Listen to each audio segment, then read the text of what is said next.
Along with games, we got Mississippi State going to Tuscaloosa to take on the Alabama Crimson Tide. Alabama's a 21-point favorite. The over-under's at 61 points. It's on ESPN, 6 o'clock Saturday evening Central. Hammer, what's some keys in this game, man? Well, first, from the Alabama side, they just need to get back up off the mat, which is something we've seen them do time and time again under Nick Saban. One of the craziest games you'll ever see a week ago in Knoxville, one of the craziest environments.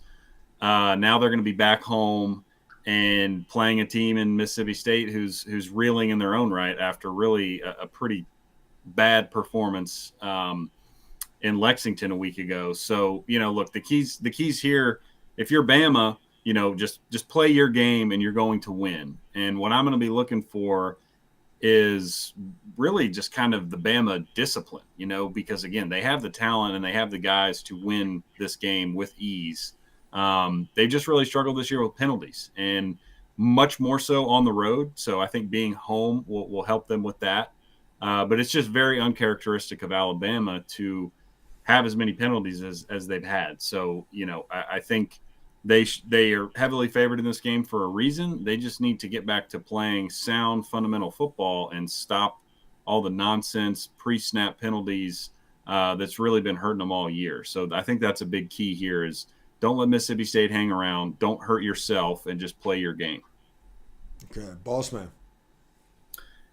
I'm with Hank here. I think, Mississippi State has shown me enough this year at this point. They've laid 2 eggs now. They laid one against LSU, just laid one last week against Kentucky. Scoring 10 offensive points with this Leach offense just isn't acceptable with the team that they have right now with Will Rogers behind center.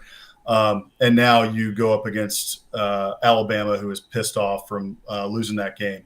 They were talking this week, Nick Saban did, Will Anderson talked a little bit about it.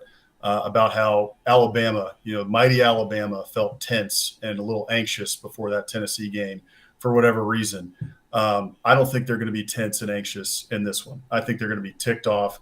They're going to be frustrated with how last week went and ready to come out and put some people on the ground. So I have a feeling this Alabama defense is going to play much better. I have a feeling that the penalties, while they have been pretty rough all year, will get a little bit better in this game. I think the discipline will start to show up. I think I would give Mississippi State a little bit of a shot here if, they were playing at Mississippi State, if they were playing with those cowbells, and if Bryce Young wasn't playing. Bryce Young's playing. This one's in Tuscaloosa. I think Alabama's going to win big. Yeah, and I think Nick Saban's lost like 16 or 15 times at Alabama in his history. 5 of those times they played Mississippi State the following week. And just an unbelievably weird statistic. That's just bad luck. So we'll see how that goes. That's 6 o'clock East or 6 o'clock Central on ESPN.